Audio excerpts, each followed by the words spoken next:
But what's more important was that this leak was done by one single hacker, a lone agent who managed to copy the entire website without raising any alarms. That was crazy. That shit happened. It was absolutely crazy. I think he means the hypocrisy. Oh, of like Hassan being a socialist and then having a lot of money. Yeah, I mean, again, I feel like those like low-level like these are, in my opinion, I think this is like low IQ. It's like low IQ bait. You know what I mean? It's like, oh, I can see that the person is saying one thing and doing another thing. Like everybody does that. Like it's not, yeah, massive hypocrite, to be honest. Yeah, I think everybody does that.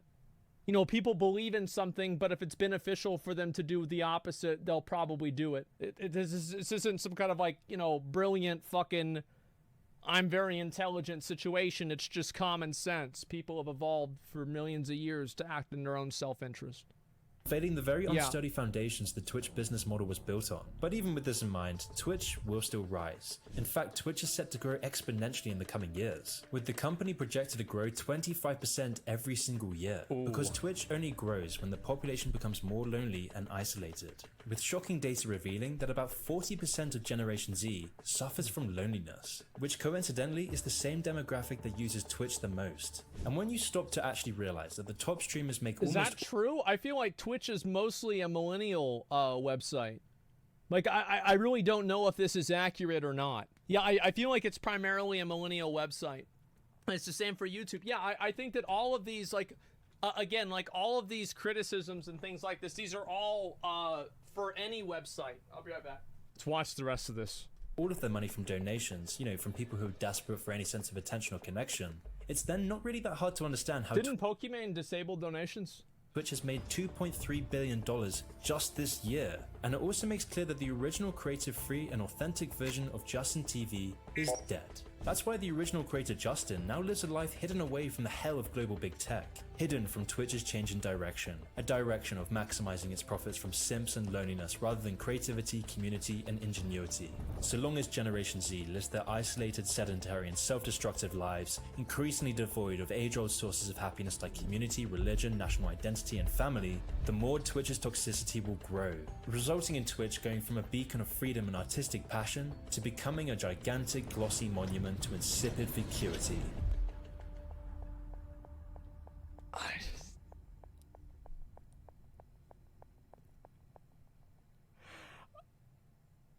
I think that getting all of this stuff wrong doesn't really matter.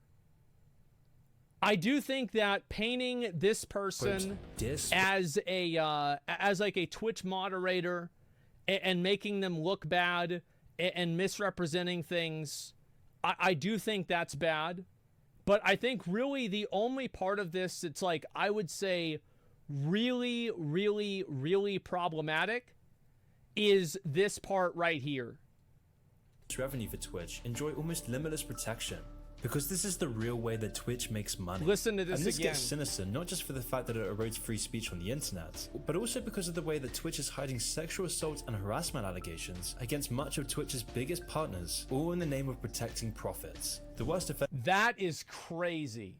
Bro, that is like completely fucking out of pocket. Like, I really, really, really think that that's bad. Like, that is fucking Hassan hate. There is a huge difference between calling Hassan a hypocritical communist and implying that XQC is a sexual harasser and that Twitch is protecting him. There is a, like, fucking an ocean of difference between those two things, too. Holy shit.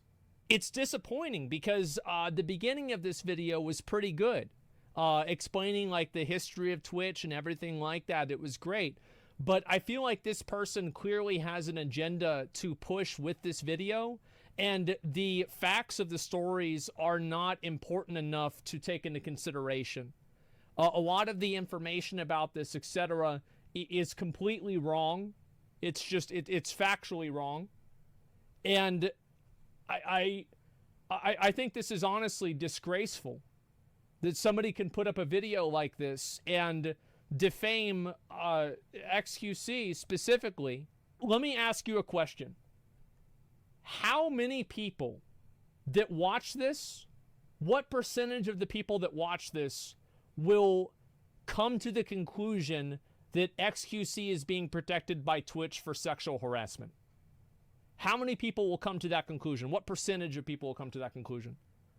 Because I think easily it's over 50%. I think almost anybody will. Yeah, absolutely. I mean, you're showing a picture of them while you're talking about it. Yeah, it's crazy. Fight Club warning for men. Maybe this is a good video. I'd be curious to see what this is. I just find this to be incredibly unbecoming of a content creator, and I find it to be extremely reckless, completely wrong, and also just inaccurate in a lot of ways. Like, I'd love to talk to this guy sometime on my stream, and or not, right? And have a conversation about this, because I think that he brings up some relatively good points with social media on an abstract level, but whenever you get down to Twitch being a reason for that, I think it's not true.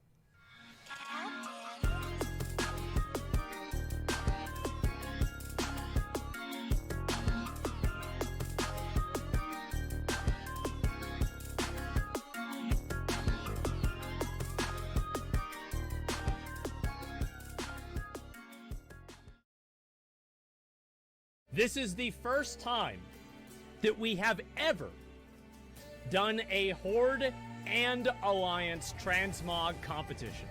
First individual here, Fearless Spectator Skate John from the early shift. This guy's been in a lot of my runs before, and obviously here he is again.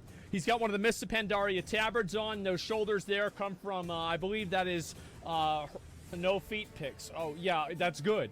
Yeah, let's keep it that way.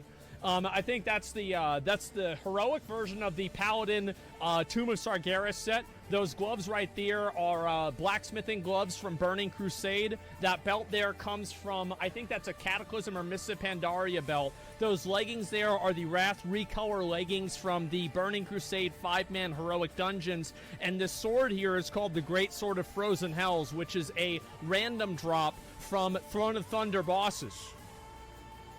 This is a relatively good set. I like it. It's okay. And I think the chest piece there is a, I think that's the Dragon Soul Paladin chest piece. I'm not 100% sure on that. All right, Skate John. Let's see the mount. Okay. Thought it was just Mog. It's all right. It's all right. Yes, it is a mount. Yeah, everybody always needs to have a mount. Always. So, Swift Zulian Tiger. Obviously, this is a flex. Let's be real. Everybody knows it. This is a flex trying to show off that he has it. It's a big deal. Very few people have this. It's expensive. I farmed it out back in the day. I do not. Honestly, I think his set fucking sucks. Like, I'm gonna be totally fucking honest. There we go. Like, I think this is just the worst fucking set that I've ever seen in my goddamn life. He's riding on Bobby. He bought the pig! Oh my god. Why? What are you doing? Oh my god. Hey, Bobby thanks you, man. Yeah, he really appreciates that, man. Yeah, he's gonna know who you are, man. Whatever. All the mounts. Yeah, I know you fucking have all the mounts. This guy beat me on a mount off before. Good job. Let me look at the next one. Tron Blinks the Fearless. Oh. That's a staff from fucking WAD. I think that's from, I'm pretty sure it's either from Heimal or Blackrock Foundry. I don't remember which one. The tabard from the Court of the Harvesters. The shoulders from also Blackrock Foundry. The gloves there from, I believe, that is the Horde version of the Cruel Gladiators gloves that were the reskin from Tier 6. The boots there are the, I think those are the Renowned version of, not Renowned, excuse me. Those are the buyable version of the Venthyr gloves, or sorry, boots there. Holy shit, this is a, yeah, he is a Firelands Andy, but he doesn't have any gear from Firelands. And that helmet there is the Tier 11 heroic version of the Mage helmet. God, this is the This is nice. This is a Firelands Andy without being a Firelands Andy. Yes. I am impressed. This looks really, really good. God damn, it looks good. And yeah, he's using a Horde-only transmog, too. That's nice. Now, Fearless, I'm going to be honest. I am not fearless. I am afraid that you're going to get on a shitty mount, Tron. I'm really afraid of that. You're not going to do that to me, are you?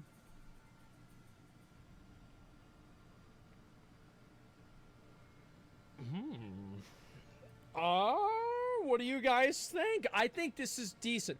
I think that, okay, so I don't think the mount is like any extra points. I think it looks really good. It matches the theme very well. Is it something that just completely comes out of left field and is like super amazing? I think the mount is a 9 and the transmog is also a 9. Like, this looks really fucking good. I bet this guy's probably playing Frost, right?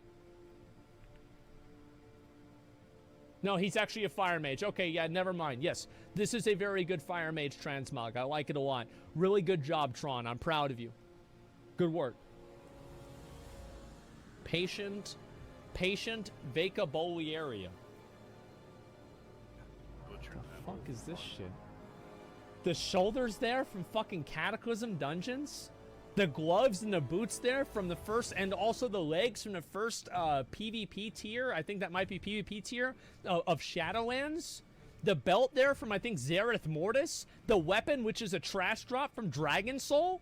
The shield that's from 5-Man Dungeons and Warlords of Draenor. What the fuck is this supposed to be? This mount better be amazing. Listen, I'm gonna be honest with you, Veka. This set is really, really on the edge. And it's about to fall off the edge. Yeah. I'm gonna be honest. If you get on a mount that is bad, I might have to kick you out of the whole raid. Oh! Veka, go ahead. Let's see it.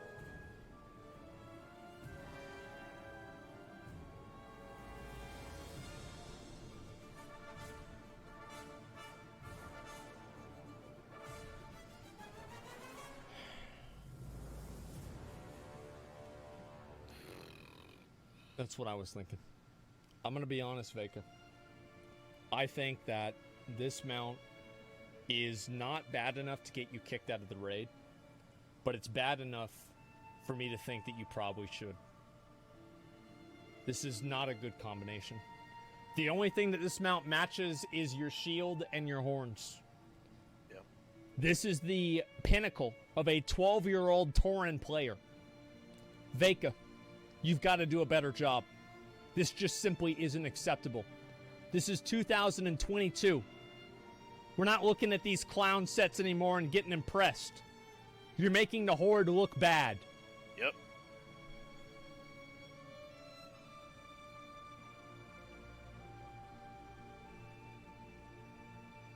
The Horde-only version of the Elite Gladiator gear from Dominant Gladiator season for his shoulders and his gloves, the chest piece and the legs, and also the boots there, all from Heroic Castle Nathria, as well as the belt. The helmet there that drops from, that's the tier helmet from Firelands for the actually normal mode version, and the offset recolor drops from, or not recolor, the any tier or any class can use it, drops from Alyss Razor, and then the axe right there, oh my god. Although I don't think that's the elite version Of what? of the Legion gear. I think that it is, because doesn't the non-elite version... Is this the elite or non-elite version, Sirathan? I think that it's the elite version, because it has the effects that come out of it. I'm not sure. It's non-elite? Told you. It's not the elite version. Fuck! Okay, never mind. Alright, I'm not used to a lot of the Horde items. I have to say. I'm gonna be real. I fucking love this. Like, Yep. I really... I think this is fucking amazing, man. I never Like, would have this thought is to so match good. the helmet with anything. Yeah, like that helmet, dude, like, nobody ever fucking matches this helmet with anything. Yeah. Like, this helmet, Yeah. it's like one of those things that, like, nothing can ever match with it. It's like the fucking helmet from Lei Shin. Nobody can ever find anything that's good enough to fit with it. Yeah, exactly. Don't. You're gonna trigger me. Don't. There's a few sets that are good, but not that many. Like, yeah, not that many. Now, Sirathan, I really, really, really love this set. This is probably my favorite set that I've seen so far. And I swear to fucking God, if you get on a bad mount, I will be legitimately angry with you. Sarathan, get on your mount. Yeah, I like his cloak too. That's a cool cloak. It's called Origin. You can get it on the auction house. Okay, let's put some perspective into this. Let's put some perspective into this. Oh. Dude. Oh. This is good. Oh, I feel like it's nice. The axe makes it work. The axe does make it work. I think so. Like, I don't think this is an L mount. Now, obviously, it's a very big mount. Big mounts generally do not get perceived well in the competitions. However, I think this set, like, straight up, I think this is a 10 to 10 set. I love it. Matches with the axe and the cloak, outlines with the mount.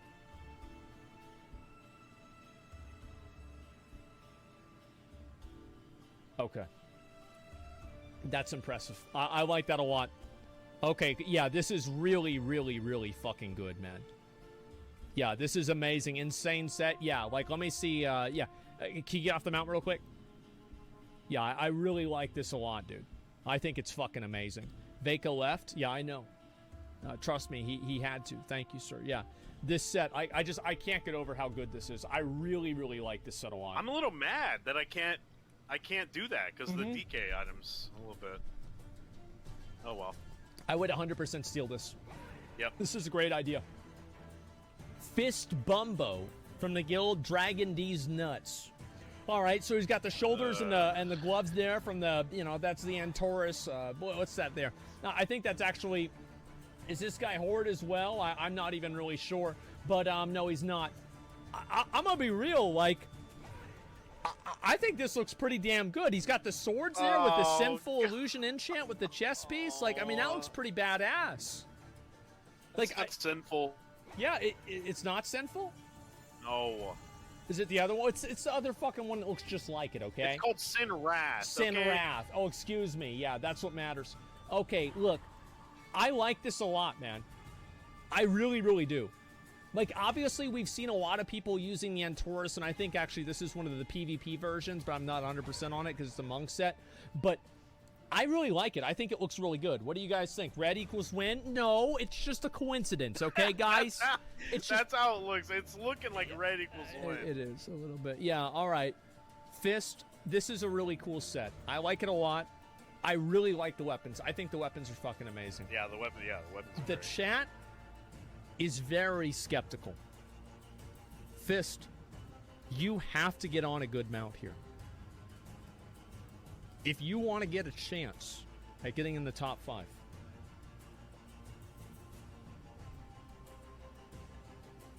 Undead Blanchie.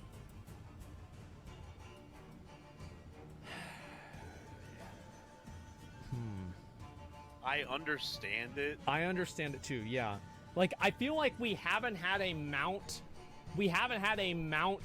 transmog combo that, like, really elevates it.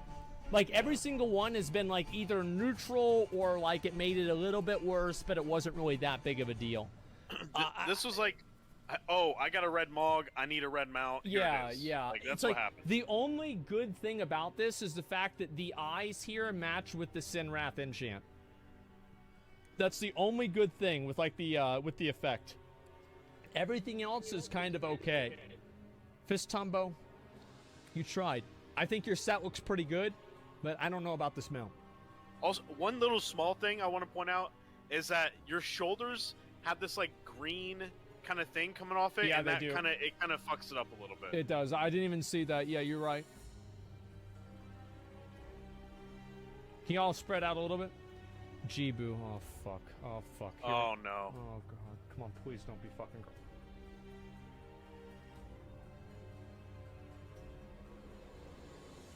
The Myssatyr and the Scythe, first boss helmet from Mythic. The shoulders there that are the Heaving Pauldrons of Protection, which are a BOE that drops in Bastion of Twilight, which is tier 11.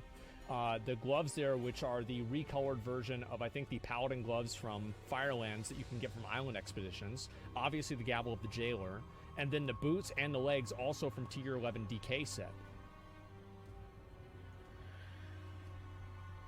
To me, this is an amazing set.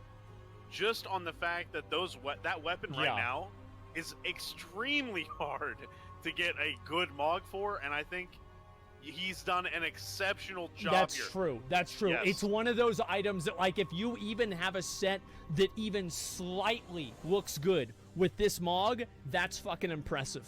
And I'm going to be honest, I'm impressed. I think this looks really good. I like it a lot. Jibu, you're not going to get on a bad mount, are you? You're not going to get on a bad mount. He says, oh no, he's not. All right, you're not going too good. 2 choices. Nope. First one is your choice. You only have 1 choice. 1 shot. Do not miss your chance. To blow. That's pretty fucking good. That's good. Like, that's actually really fucking good. Holy shit. Yeah, that's actually really, really good. God damn. What do you guys think? Like, yeah, I think this is amazing. Holy shit. No, that's not good. Yes, it is. It looks really good. Best That's mount. good. It's really nice. Yeah, especially with, like, the eyes and the eyes on him. Like, it looks so good, man. What are you, crazy? This is a big dick mount. Good job, Jibu. I'm proud of you. This is what we like to see. Out of curiosity, what was the other one? Yeah, let's see the other one. Yeah, let's see if you made the good or the more good decision. Yep, definitely best decision. Absolutely best decision. If you had gotten on Invincible, we would have just laughed at you. Like, I'm going to be honest, like, most people don't have transmogs that match Invincible. And I'm actually really glad that you went on that instead. Trash mount doesn't match at all. It does. It absolutely matches. Oh, by the way, in case anyone was curious, you have the gavel. If you have full tier 3 warrior and you throw the sinful enchant on it from the glad achievement, matches perfectly. It's amazing. It's great stuff. Really? Yep. You can try it. Okay. Just give me a sec. I want to see this. Okay. Oh, yeah. jeez. You can just go to your sets and fucking... I don't have the bracers. Oh, God. Okay, so then you have the weapon, 2-handed maces. Okay, let's see here. I gotta see this.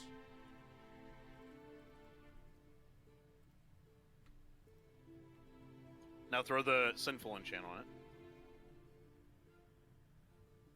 Told you. Oh, man.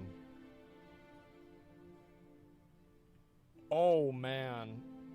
That looks pretty good. I might have to do that. Yeah, I have to get the mace first. I don't have it yet. That looks cool. Yeah, it fucking does. It looks amazing. Looks sick. All right, let's look at the next one. Leones, the imported. So, it looks like this transmog got imported from 2014. Whenever transmog first came out, or 2012 actually, whenever transmog first came out, and people were just putting random shit together. I don't know, like, I'm not sure where to begin. So the shoulders here are actually from Legion, and so is the belt. The weapon obviously is Doomhammer, and this axe is a very specific axe. This axe comes from Warlords of Draenor Gold challenge modes. And all the rest of the pieces are just random assorted fucking, mostly Legion male items. So Leones, this set sucks big fat dicks. Get on your mount. I'm not even going to comment on this one. It's not worth it. Yeah, just get on your mount. This is a dick sucking set. Get off. Get off it. Get off him. Out. Get out. Get off him. Out. That's the Drake of the North Wind. Get off him.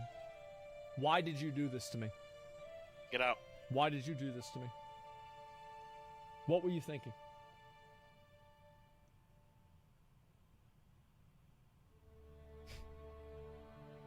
And they said That's the Horde has honor. This is what we get out of the first Horde and Alliance transmog competition. We have this shit. Sad. Let's go to the next one. Dragon Slayer Alendar from the Guild Northern Watch. Chest piece and legs from, I believe that's the Sanctum set for hunters or for male users. The bow there comes from, I believe, Warlords of Draenor. The shoulders and the gloves there are from Trial of Valor, and so is the belt. I kind of like this. Like, I'm gonna be honest, I really kind of like this. Now, what does this tell me whenever I feel like the Sanctum gear that came out 4 years after the fucking Trial of Valor gear looks worse? I don't know what to say about that. But listen, I think this looks really cool. This is, yeah, it's very, very clean. This is an extremely clean transmog. Alendar, please, don't do this to us. Go ahead. Get on your mount. Even the title matches it? Yes. Dragon Slayer? Yeah, you're right.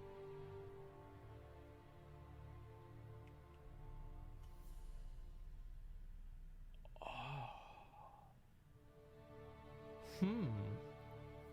I don't know. Like, I feel like it's like, it's not like You don't like it? all right, so the color is fucking flawless. Maybe my expectations were too high. Maybe I thought that it was supposed to be better than it was gooder, you know?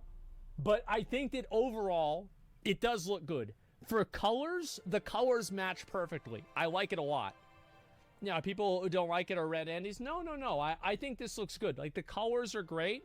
The only concern that I have is that it doesn't really match the theme in the same way that everything else does. But I do think it looks good. Go ahead. I understand people's trepidation with the mount because the shoulders have a green glow, right? And the eyes and the mount are like a bluish, like deathly, like thing, right? And so that throws it off a little bit. But the thing is, the armor on the guy and the mount match pretty much perfectly. They do. And I'm a little biased because I think those mounts are awesome. I think they're fucking amazing. Yeah, I love them. I do have to say, like, yeah, the armor on it, like, the color on the armor matches his chainmail perfectly, and I think that's impressive. Yeah, this is good, even though the theme isn't really the same.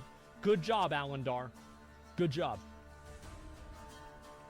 Professor Corona Healer from the Guild the Barnyard.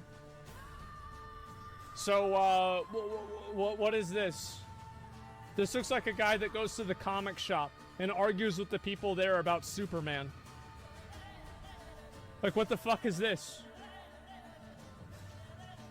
Yeah, I mean, really, like, yeah, this is the kind of guy that goes to the comic book store and he fucking starts arguments about how powerful Superman is with the person who works there. Let's be honest, I'm the one your wife is cheating with you with? Okay. You know what? Go ahead. This guy definitely plays Final Fantasy, for sure. You think, do you play Final Fantasy, Corona?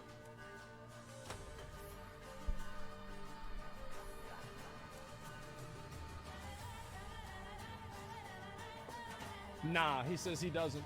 He's lying. He says he doesn't play it. There's no way. Like, all right. I think this set, like, the realism for this set is great. I mean, he's even got... Wait, those are like my shoes. Holy fuck, I just realized that. Those are like my moccasins. Oh my god. It's like he's transmogging me in 20 years. What the fuck?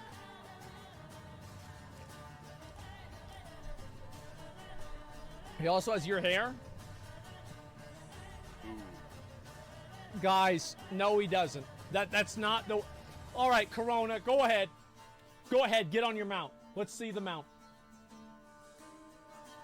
Big dick mount, Corona. Big dick mount.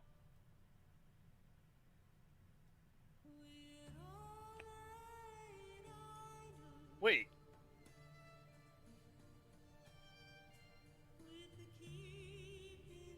Why did you do this? What? Why did you do this?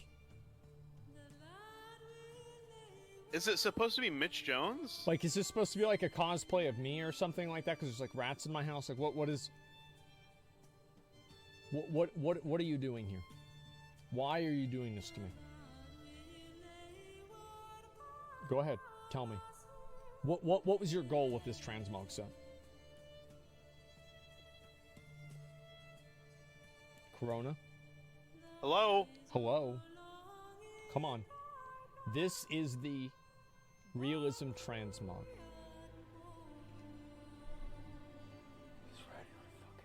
Nobody else does it like me. I get it. I mean, I get the realism transmog. You got a t-shirt, some jeans, and some shoes. Right? I get that, but if you're going for realism, Wouldn't you ride a horse? At least a horse exists. I mean, I wanted to try something different. Everybody goes cringe, try hard, edgy stuff. You're right. I mean, to be fair, this is a realism set, and we have not seen anything like this before. Nobody has ever tried to do this in my competitions before. He's just a troll. No, he's a goblin. But listen, I like it. I do like it. I think that if you look at it from like a realism perspective, you did pretty well. Very realistic. Incredibly realistic, Corona. Well done. Vale Strider Blocky. 2 months ago, you were in my transmog competition. And you stood over there with a green set. Am I right? That's what I thought. I remember this. I'm going to be honest. I think this set looks decent enough. It does. Like, I like it. Now, it reminds me, it's like if you combined Prophet Velen and Duratan in Warlords of Draenor, this is what you would get. You've got, obviously, like, the fucking Legion shoulders, that helmet there. This staff is from WAD. I think this belt right here is from, I think that's Legion. That's, like, the Tier 6 offset set. Offset belt. Like, I think this is decent enough. Is it amazing? I mean, I think it could be amazing. Like, yeah, belts from TibiaScape. Yeah, it's the Tier 6 offset. That's what I was saying. Yeah, from Legion. This is decent enough. Block, yeah, I in general like this. Yeah, it looks pretty good. Purple does not equal win, but it might. Blocky, it's time. Void Talon?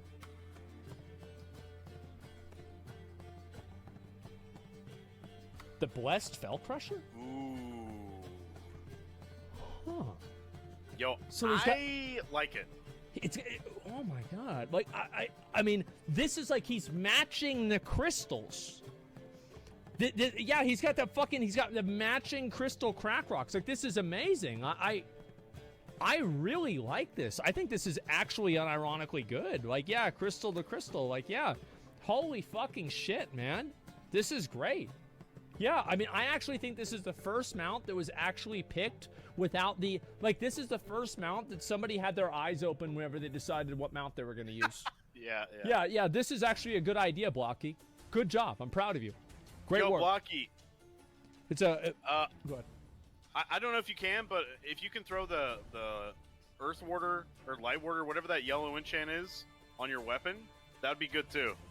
Yeah, I think actually I don't. Does that gold. one show the enchant? I don't even know if it does. I don't think it does. All right, but let's see if it does. Very Draenei set. It is. He's doing it right now. We're gonna see what this is. I'm not sure yet, so we're gonna find out. Know what about the blue guy? We're gonna get to it. It's all right. We're gonna get to everybody. Shatrath boy. Yeah, it's too bad. Okay, I'm a pleb. I don't. He doesn't have it. Oh my god. Okay, all right. Okay. All right, Blocky. Okay, let's go on to the next guy, okay?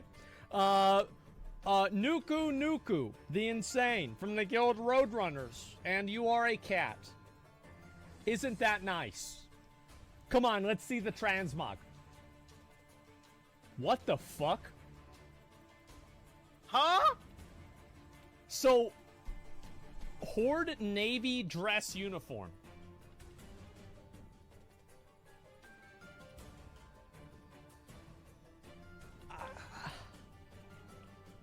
Yo, if that's how they dress in the Navy, it wouldn't surprise me. No, it's not. I mean, shoulders are weird. Dude. All right, this is the kind of set. This is so fucking ridiculous. I want you to. I want to see your. I want to see your mount. I want to see your mount because I cannot believe this set's gonna work. I think this set is DOA. So this is what you like to call a flexor. Now this mount right here is the Swift Horde Wolf. This wolf came from the Trial of the Grand Crusader Tin Man by completing doing it without wiping. Tribute to Insanity. That's what it was. I got this mount myself. That's how I know what it is. Tribute to Insanity. So yes, it would drop from Tin Man. Nuku Nuku. That's why he came in. Yes, you came in to flex on this mount. Is that right? Can you please give me one other reason why this mount works other than the fact that you're trying to flex? He says SEAL Team 6. Didn't they get, like, shot down or something? No, they got tumors. The fuck? Yeah, they got tumors in the brain. Oh, well, fuck. But yeah, that sucks. You didn't complete it. Listen, I'm going to be honest. They don't exist? I have no idea. Look, Nuku, they killed Bin Laden. Hell yeah, brother. You got that right, brother. Yeah, hell yeah. Listen, the mount fucking sucks. Okay, it doesn't match at all. This is 100% a flex mount. And yes, the set does look good, but I'm pretty sure this isn't what Torin would use in the Navy. But I have no fucking idea. Yeah, I don't know. Let's go back over. We'll look at the next one. No, it doesn't. Yeah.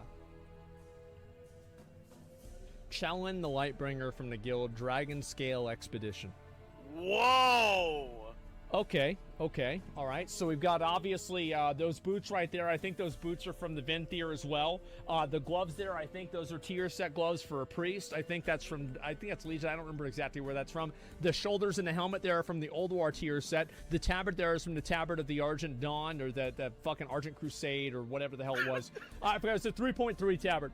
Go ahead. Dude, this mog is bussin'. Holy shit, it's Is good. it really bussin' though? I mean, dude, I think this mog kicks ass. I mean, it's pretty good. Like, what do you guys think? Is it that good?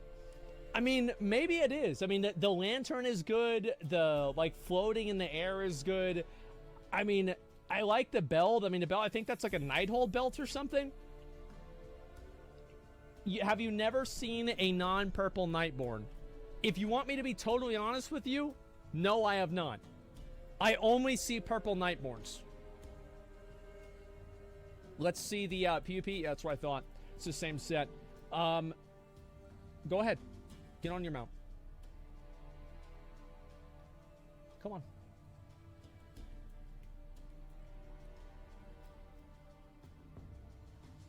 Why did you do this to yourself?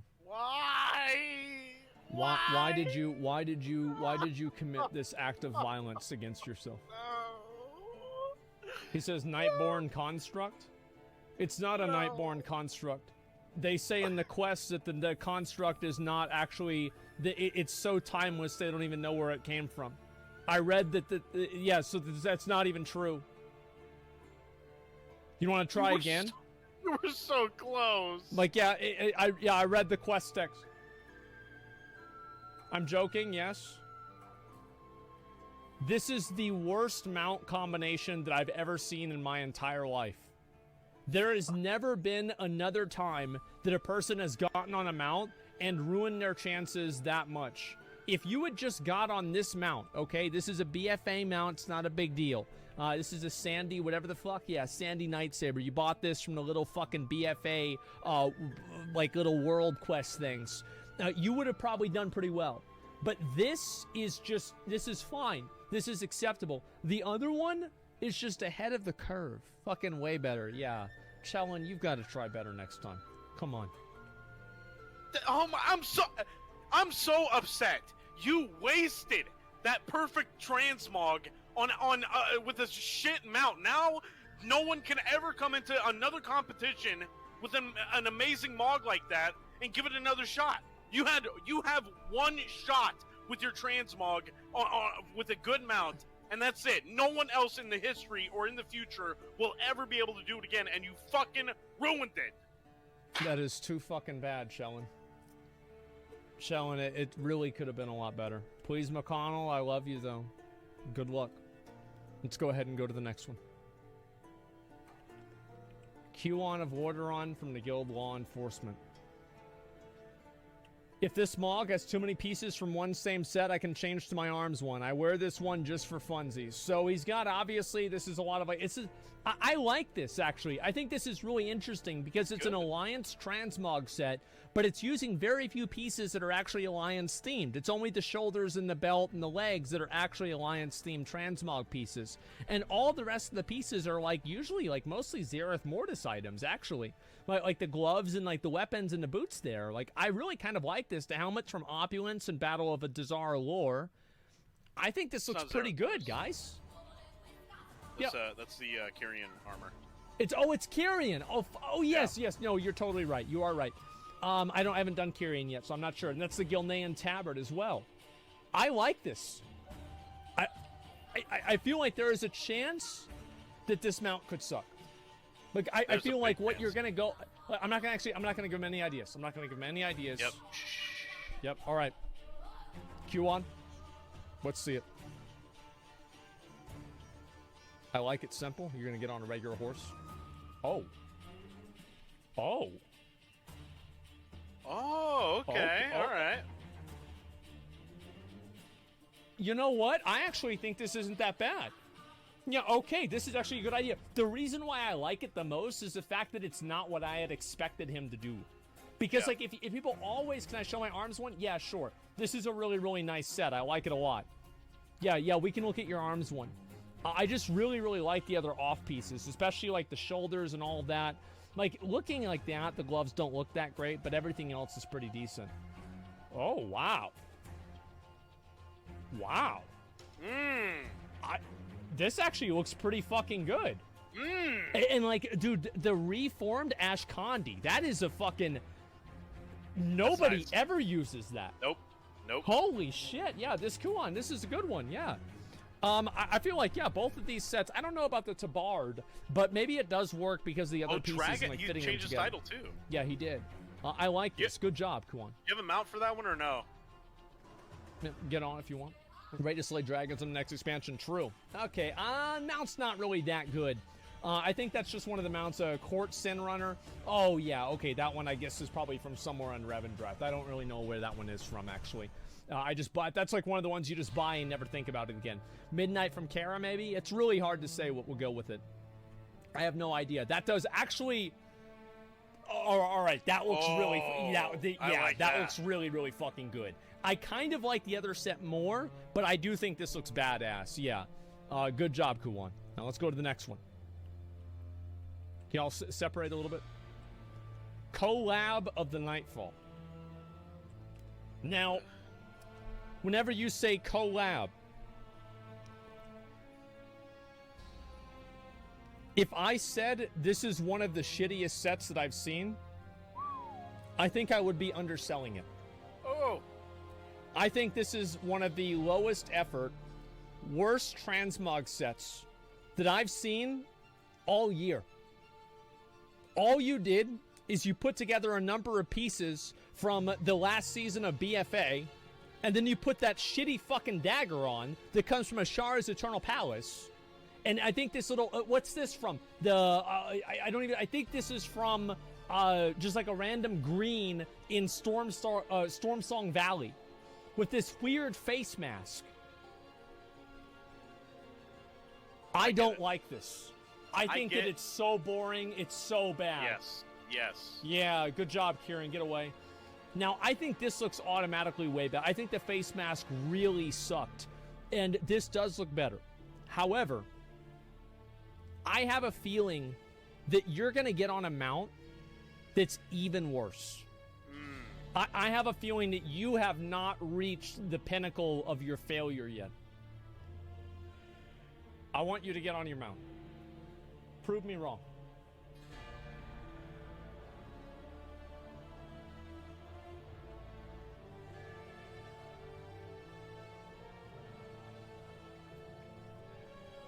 You know what this one reminds me a lot of? What? In the 2008 film Tropic Thunder, Robert Downey Jr.'s character Kirk Lazarus gives Ben Stiller's character Chuck Speedman a bit of advice. You see, Chuck had starred in a movie called Simple Jack, in which he played a character named Jack who was simple. A little too simple. See, he went I Am Sam when he should've went Rain Man. And you don't do that if you're trying to win an Oscar. Enter the world of the godfather of gore, the man who innovated splatter flicks throughout the 1960s, Herschel Gordon Lewis. If you're unfamiliar with his work, allow me to inform you that this man was not concerned with winning an Oscar. Thus, in 1967, when H.G. Lewis makes a film about a wig shop where they make their wigs by scalping real women, you get stuff like this. Rodney wants the story. Tell me the story about... Ladies and gentlemen, let's talk about the gruesome twosome.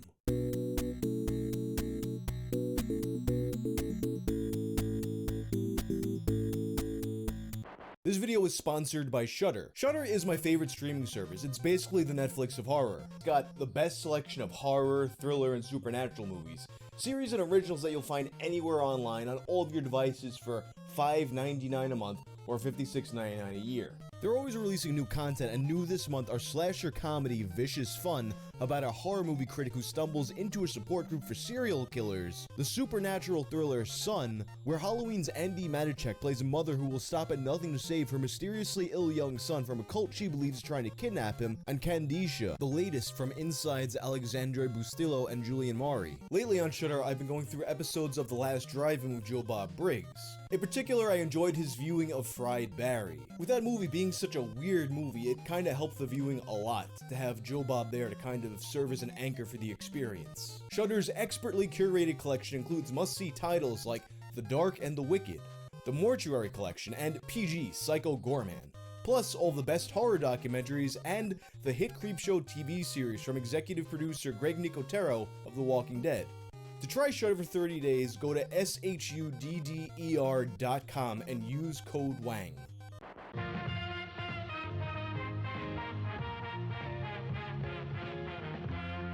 The first time I ever heard of the gruesome twosome was that episode of The Simpsons. Krusty gets busted. In this episode, Patty and Selma come to visit, and when talking to Apu, Homer refers to them as the gruesome twosome. At this point, I'm a kid and I'm watching The Simpsons, so I'm like, oh yeah, the gruesome twosome, that's pretty funny because, you know, they got hairy legs and cigarette voices. The gruesome. At the time, like a lot of the jokes in The Simpsons, I had no idea this was a reference to something. Over a decade later, after I discovered the magic of H.G. Lewis films, by randomly ordering The Wizard of Gore on Netflix's mailing service, I started going through the rest of his movies and I'm like, oh, what? The gruesome twosome?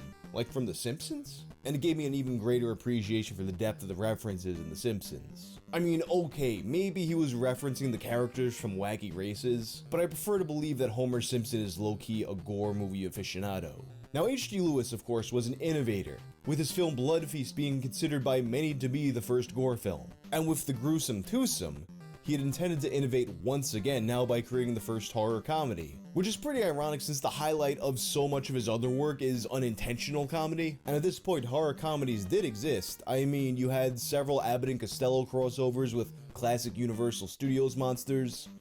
You had Roger Corman films like A Bucket of Blood, which incidentally, Lewis would create an extremely similar movie called Color Me Blood Red. Where he did innovate, however, is combining, for the first time perhaps, intentional comedy with the level of gore he was famous for. Which leads to probably the most tonally jarring film in his entire filmography. It begins with a pair of mannequin heads wearing wigs and construction paper faces. After the person grooming them leaves, they come to life in a Toy Story-esque fashion and begin passively aggressively talking like a bunch of beatniks. Somehow I knew you wouldn't understand. I've been to college. I know what you're thinking. Oh, these are probably the scalps of women we're gonna meet in the movie. Or maybe these wigs are gonna narrate the story or something. They're gonna comment on the story like the Greek chorus. Nope. They have a passive-aggressive argument about the college life versus the sheltered life for 4 entire minutes. Before one of them gets stabbed right in the styrofoam and bleeds out. And these mannequin heads are never seen or heard from again for the rest of the movie. Normally, H.G. Lewis likes to begin these movies with some kind of crazy gore scene to hook you in. You know, you're at the drive-in movie theater with your main gal. You just gotta get in close because it's so spooky. Well, no, he was going for something really different here. Kind of.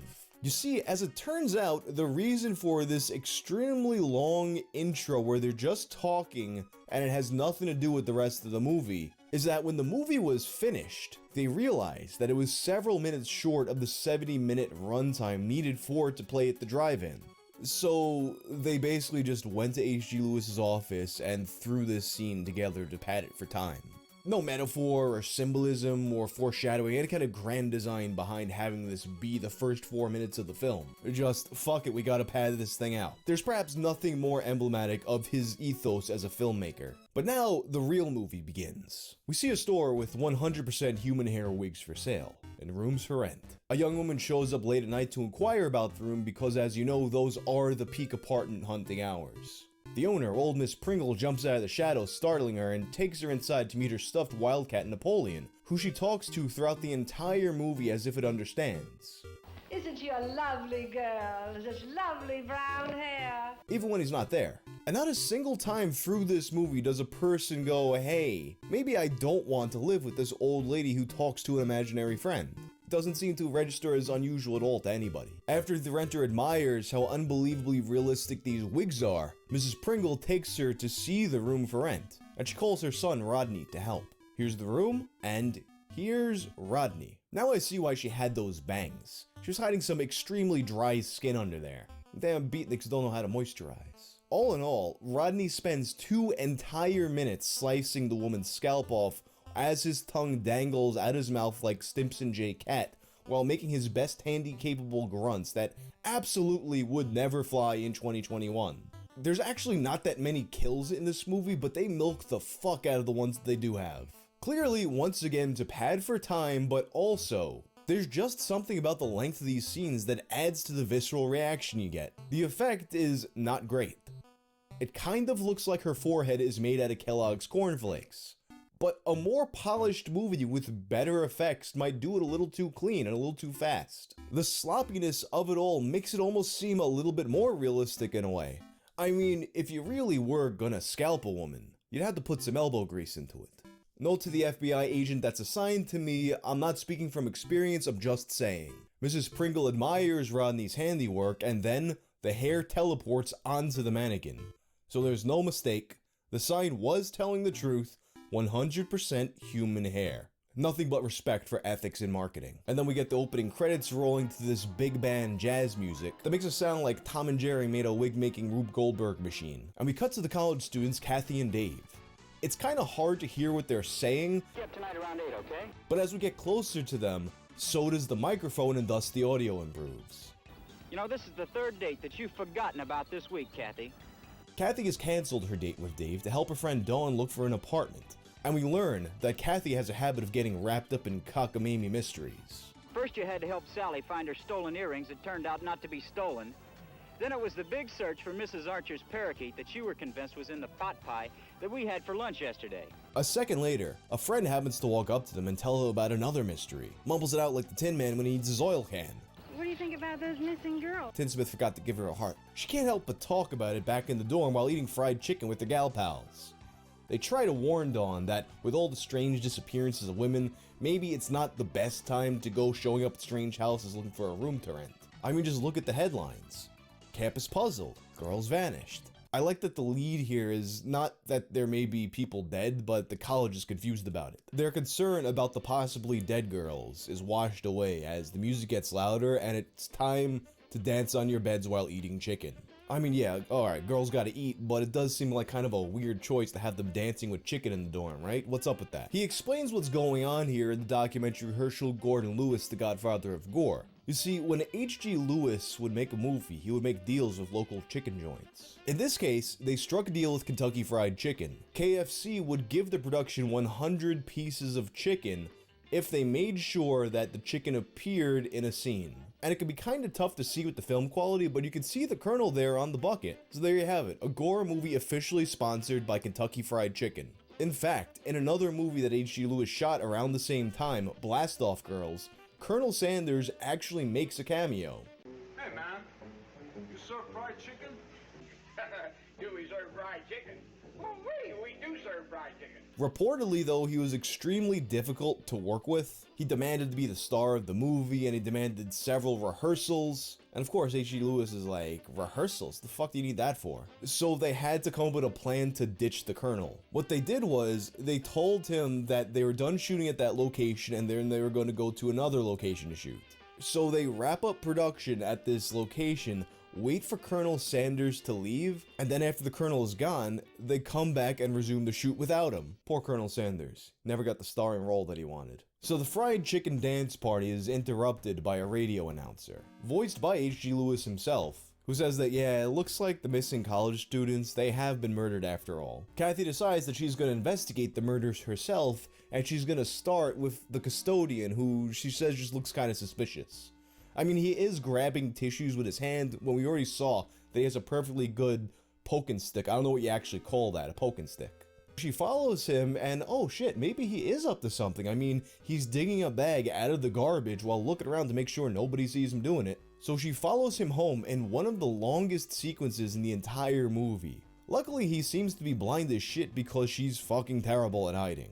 If only stealth missions in video games were programmed like this, I might be able to tolerate them. I mean, if this was GTA, she would have failed like at least 4 times by now. He opens up the bag and there's a big ass Fred Flintstone type brontosaurus bone that he buries in a hole in his yard. Now it's even more suspicious, but then at the same time you're like, if you were a murderer and you had the dead body in the garbage on a college campus where there's all kinds of people around, what kind of sense does it make then to take it, bring it to your home, and bury it in your yard? That just makes you look extra guilty, no? Kathy stealths her way over to the hole in the ground, digs up the bone, and a shaggy dog comes to investigate, and Kathy gets startled and screams. And then 5 seconds later, after he screams, we hear the scream she made. The custodian comes to investigate, so she yells for the police, who show up immediately. I guess things were different in the 60s. Oh yeah, and a lady with a rolling pin shows up for some reason too. The Reddit gun safety nerds would have such a fucking conniption if they saw this cop right here just casually flinging his gun around, pointing at people while he's just mid-conversation. Just doing Resident Evil conversation hands, flopping that gun at people's faces. No one seems to even really care. Using the gun to emphasize his points like he's at dinner with a sausage on his fork. I have to wonder if this was something that was put in as a joke, knowing that this movie was supposed to be comedy on purpose, or if it's just that the actor didn't know any better. Knowing the director's propensity for unintentional comedy and the fact that none of the actors seem to care until he points the gun at the guy and is like, you better talk now, it could go either way. Or maybe once again it's just a case of, you know, different times. We also learned that the custodian is incredibly Swedish. But murder I do not do. Can't really tell if it's a real accent or if the actor just decided that his character was Swedish. He kinda sounds like PewDiePie as an old man took a time machine to travel back specifically to be in this movie, which, if he were to see this video, then that would create some kind of crazy time paradox, I think. He explains that the reason why he took a bone from the garbage at the campus, brought it back home with him, and buried it in the backyard is, it was his dog's birthday. See, every year for his dog's birthday, he buries his bone in the backyard so the dog can dig it up and have a happy birthday. So, congrats, Kathy. Congrats on ruining a dog's birthday. He's kind of an old-looking dog too, so you know, who knows if he'll have another. So she apologizes and returns to the dorm to get cooked by her roommates. Why can't you ever stay out of trouble? Meanwhile, we watch their friend Nancy remove her wig and take a shower. Nothing happens in the shower. We just watch as she pretends to wash her back for a few minutes. So I assume the scene is just there to be hot and spicy. But unfortunately, this is not one of the nudie movies that Lewis used to direct. So if you're hoping for some glorious 1960s torpedo titties, I regret to inform you that this movie is entirely pepperoni free. After she gets out of the shower, the girls are so amazed by Nancy's amazing human-like wig that they have to know where she got it, so she writes down the address of the wig shop. Meanwhile, back at the wig shop, Rodney wants a story. Tell me a story about Rapunzel and the golden hair. Rodney throws a tantrum, so his mother makes him apologize. I promise to be a good boy always and listen to mother so that I can live here forever and never have to go away to a place for bad boys. Because Rodney is such a good boy, Mother gives him a gift, an electric knife. He loves his electric knife and makes noises at it while Mother tells him the story of Rapunzel. I'm sure he'll put that knife to good use. Kathy and Dave finally get to go on their hot double date to the drive-in movie along with Dawn and her boyfriend, We spent $1.50 to get in here. Why can't we get some peace and quiet? where they watch a film with a guy ignoring his girlfriend while savoring individual potato chips and squeezing food with force. More beer. Incidentally, this beer enjoyer is played by a young Ray Sager, who, if you watch my Wizard of Gore video, you'll remember that he was cast at the very last possible second as the old powder-mustached wizard. Kathy's too distracted by the murders to make out, and Dawn has to get up early the next day. You see, she has to go check out a room for rent. Yeah, of course the room is the death room. After being introduced to Napoleon, You know she's just the right one, don't you, you clever cat? Mrs. Pringle shoves Dawn into Rodney's chambers and delivers a brief monologue. The doors we open and close each day decide the lives we live. Right, Napoleon?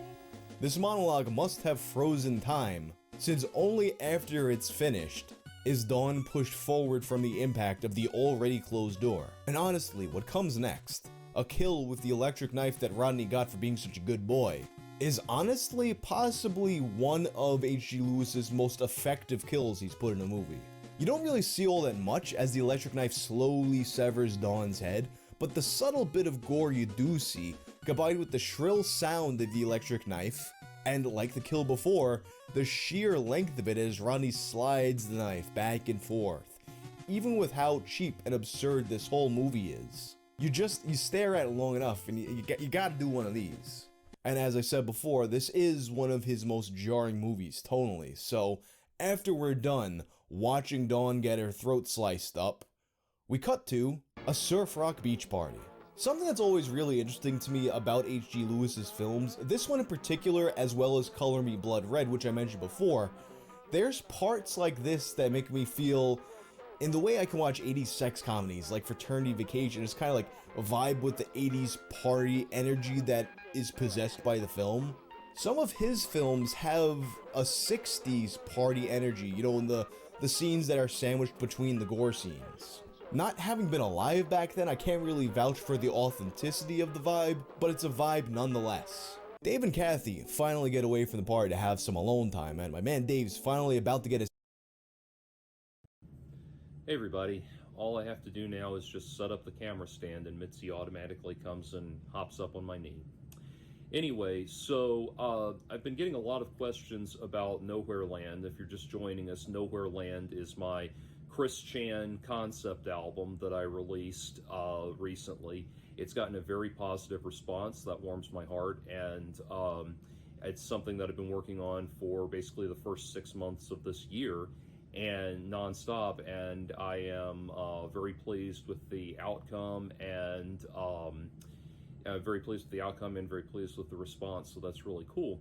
And a lot of people have written in with a lot of questions about it that I'm happy to answer, and I've gotten a lot more than just this, so I'm going to endeavor to answer all of them. So C. Chadwick writes, Jordan, I have a question if you don't mind answering. How do you feel about Chris listening to this album and possibly even commenting on it? I ask because Chris is aware of a lot more high-effort works based on him, and he has an interest in music he inherited from Bob and always has music playing in his house as background in his videos. Do you think any comments or context he personally tries to apply to your work will change how you view him or your own work? Well, to answer that second question, no, but I will endeavor to elaborate as to why I feel that way. So, one of the first things I actually have had other people ask me a more pointed question, which is, was I at all worried about Chris Chan suing me for defamation? Well, no, I'm not, just on the basis that Chris does not have the wherewithal to carry off something like that. But more so than that, no, because everything I have discussed in Nowhere Land is things that are already established to have objectively occurred. So there would really be no basis for defamation except for the question of whether or not he actually had sex with Barb, which is what, of course, he now denies. Now, within that, there are three specific questions that have to be established to establish defamation. One, is the statement false? Two, did the person making the statement know that it was false when they made the statement? And three, did the plaintiff suffer directly as a result of that statement? And you really wouldn't have a very strong case for defamation in any of that, because obviously I'm working off of statements that Chris himself made and only tried to walk back when he faced legal consequences for his actions. Statements that will be at least tangentially confirmed in a court of law when he likely takes a plea bargain and pleads guilty in a couple of weeks. And statements that he has only been able to refute by coming up with ridiculous bullshit about spirit bonding or soul bonding and all of that crap. So that alone makes it a weak case, would make it a weak case for defamation. Secondly, or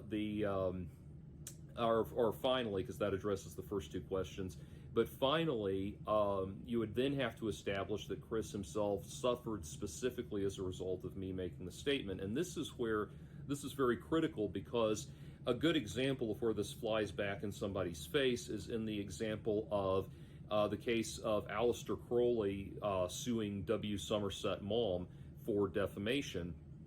And yes, this is English law, but the logic still would likely still hold up in the U.S. courts. So when Aleister Crowley sued W. Somerset Maugham for basically, I believe it was creating a fictional character that was obviously based on Aleister Crowley, and thereby tarnishing his reputation as being a heinous drug addict and a sex fiend and a depraved lunatic and a lot of other things. Crowley, when they went to court, Crowley was able to make a case, a valid case, that W. Somerset Maugham had in fact based this character on him, and that he had been, he had been embarrassed by it as a result. But the judge ultimately ruled that nothing W. Somerset Maugham said about Aleister Crowley could have reasonably made Aleister Crowley's reputation worse than he had already made it for himself. Crowley had already gone out of his way to portray himself as this vile, heinous person in the public sphere, and W. Somerset Maugham was simply using that as the basis for a character. So that would probably be, that would be all of the things that would stack up against it. That said, I think that at this point, I don't think at this point Chris is of any kind of functional, mental capacity. So bringing it around to what I would just think of his reaction to it, it's interesting that you ask that. Now, I would love for him to hear it, and I would love for him to react to it and talk about it.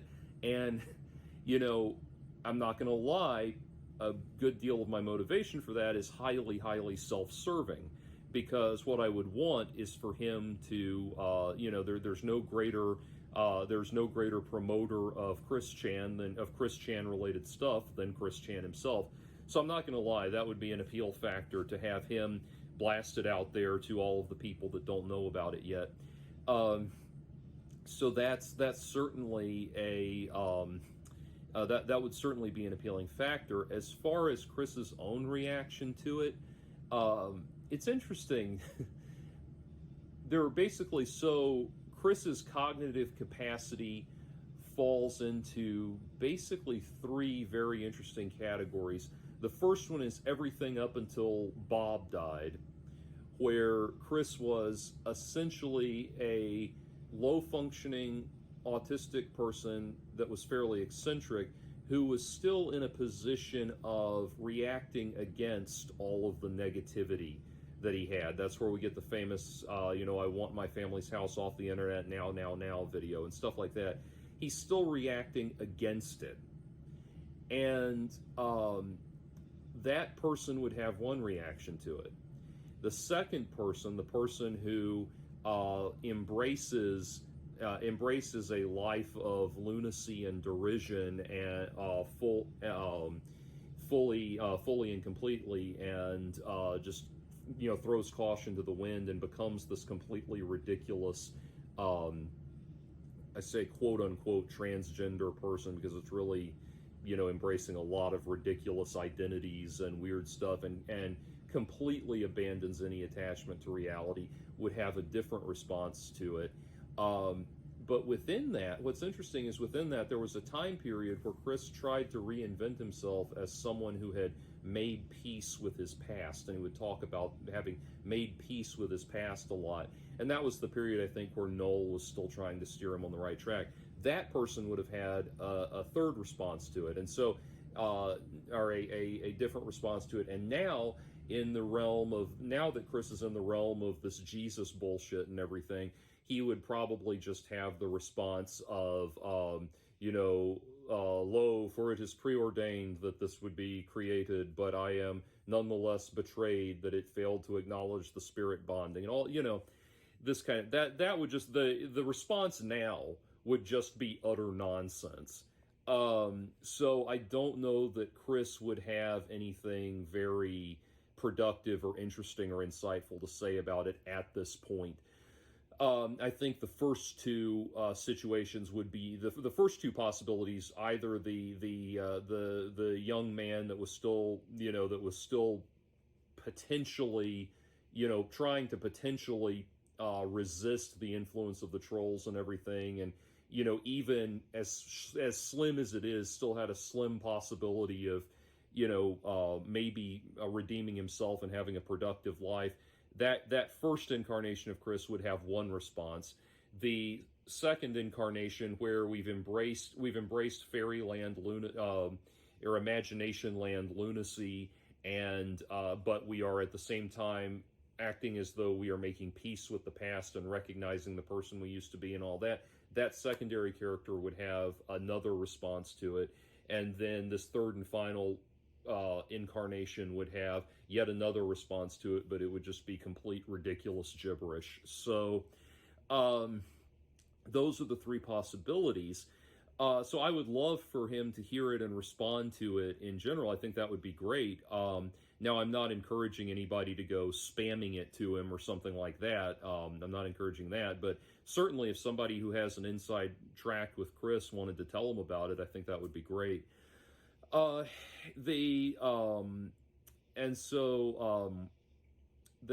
far as the interest in music, you're right.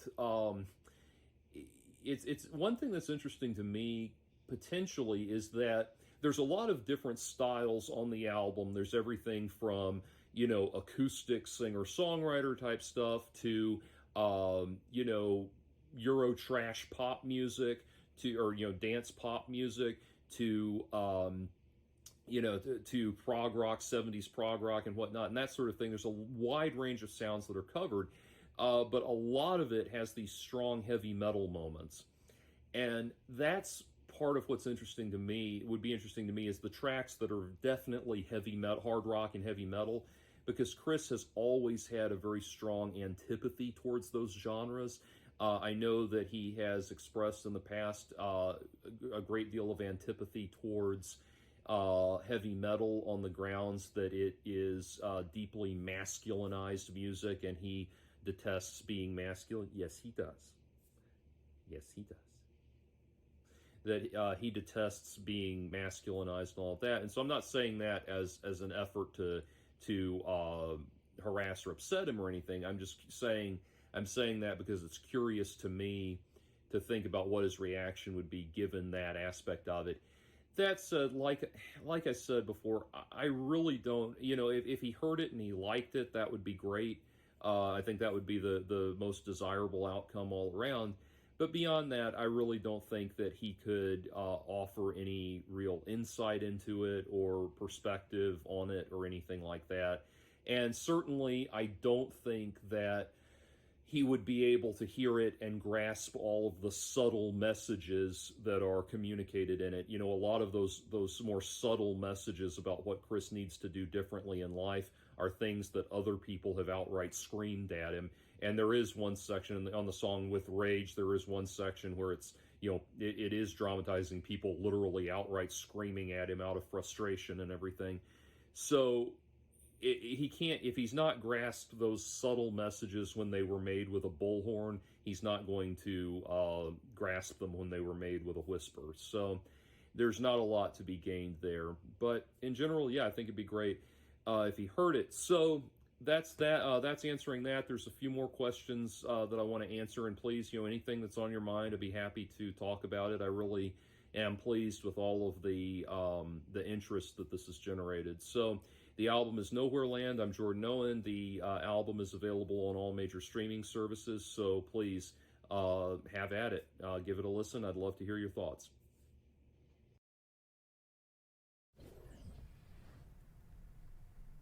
This video is brought to you by Keeps. Stick around to hear more about the discount they're providing to the entire upper echelon community. Okay, today, once again, we add to the story of Musk versus Twitter because it's a gift that keeps on giving, and we're starting to reach the end game. Short recap, even though a topic like this has dominated the news cycle for a very long time and probably doesn't even need one, Elon Musk proposed a buyout of Twitter. He started by acquiring about 9% of the company over the span of a few weeks, morphed that into an attempted takeover, shifted again to an actual offer, and now is backing away from the deal entirely after claiming that Twitter is withholding key information from him that is required to make the purchase. A few things here. First, I would probably assume that's true. I would assume that Twitter does not want to make it public how many bots are on their website. I do think, like, I'm going to be honest, like, I might sound like a conspiracy Andy here. I 100%. So in huge breaking news, the judge in Virginia has absolutely destroyed AH by unsealing so many documents pertaining to this case. What's hilarious about this is that this is AH and her attorney Elaine's fault. They decided they wanted to go on a mass media tour. They wanted to call this judge out, saying that this judge wouldn't give them due process or a fair trial. They wouldn't let them put on that trial and show all their evidence. Well, the judge said, hey, you know what? I want to unseal absolutely everything.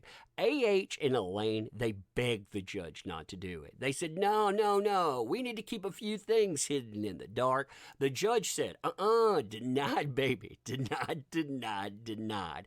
I love the judge's answer to this, too, because the judge said that these type of records, they are public information. And that's the truth, by the way. All the dirty tricks, all of the ugliness that she pulled, it's going to come into the light. You and I, we're going to talk about this today, too. Oh, fun times, huh? Fun times indeed. Oh, man. So, hey there to all you fine folks on this fine day, by the way. I hope you are doing excellently. And talk about an absolute bombshell that obliterates all of AH and Elaine's talking points. Like I was saying before, they went on a mass media tour saying that they didn't get due process. The judge wouldn't let them show off their information. That included their mental health records with their therapist. Well, the judge is now saying, you know what? You get to share all of that stuff. Even stuff that AH tried to say, that's sensitive. I don't want to show that anymore. The judge says, yeah, you know what? You can show that too. Here's the order, and it makes a lot of sense.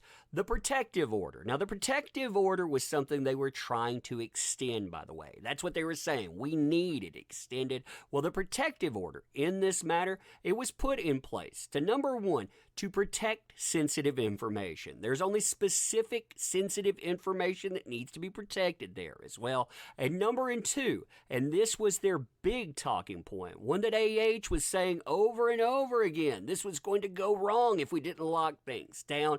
That was to ensure an untainted jury. They were saying, people like myself, if we got to see documents and we talked about them, we couldn't get a fair trial. So the judge locked it down, saying, it is my intention in the aftermath to unlock absolutely everything. In this matter, she continues, both litigants, and that's very important too, because AH was a party in this. They weren't just being sued, but they were suing as a party too. So both litigants, they sued one another, thereby opening themselves up to the public forum of a jury trial. And that's absolutely correct too. This stuff, no matter what the media says, this is supposed to be a public forum. We are supposed to be able to see what's going on, and that's what we got here. Court records, it continues, are public information. And that is absolutely right. Even though AH kept coming after my channel and other channels because we were talking about court records, these things are public information. They belong to you and I. We should be able to see them. As she says here, the case, it is now concluded, and therefore the court carefully reviewed all documents that were filed under seal. it appearing to the court that certain filings in this matter should be unsealed. So she went through everything. She said the case is done. Some of this stuff, it shouldn't belong under lock and seal. It's not sensitive enough, and you're going to use it in appeals. Yeah, the judge is saying, you know what? I'm going to unlock quite a few things. People are going to see exactly who you are. Now, some of this stuff is going to be good, too. I know number 15, for example, is going to be interesting. Why? Because it's about yours truly. That's right. Listen to this here. And we've seen some of this document, a redacted version, but we didn't get exhibits. We didn't get to see all of that. And I'm telling you, they were talking about me here. How do I know it? Because Eve Barlow ended up leaking a bunch of this, talking about it on social media, and it ended up getting leaked to other people that were in that circle as well. But you had AH file a emergency motion for a protective order to protect all individuals attending deposition of defendant, including all exhibits. So you can see the file date. I know by that file date what that was. I had AH and I had Eve Barlow come at my channel hard right then, and they were quoting redacted versions of this. Now we get to see it all. We get to see her try to go in and try to pull JD's devices. She retaliated against him, trying to get his items. You know, the items that, well, he wasn't involved in the court with at all. But she said, you know, I want you to pull up all of your original devices. I want you to pull up all your systems, all of your backups and on. Why? Because you made me do that. Therefore, I'm going to force you to do it too. You have so many other things like this. This is just one page of stuff, by the way, and that includes, interestingly enough, expert witnesses. We're going to see items from expert witnesses that we weren't privy to. You know, some of their rulings, some of the statements that they made. We get to see how nasty that she was when she tried to go after JD, ordering independent medical examinations while also going after his medical records up until the date of the trial. Now, in addition to her going after his information and him trying to and eventually shutting this down, you can